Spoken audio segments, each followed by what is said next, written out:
Iya, basahin aja.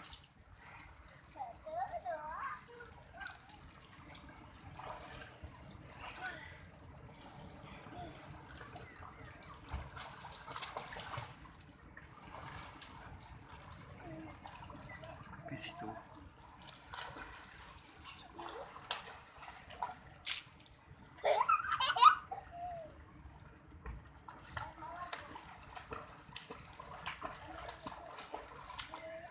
Mandi sampai sama adik tu, coba. Loncat-loncat ke adik tu.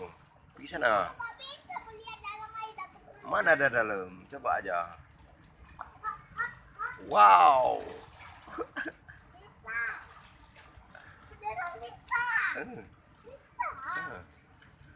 Enak sekali.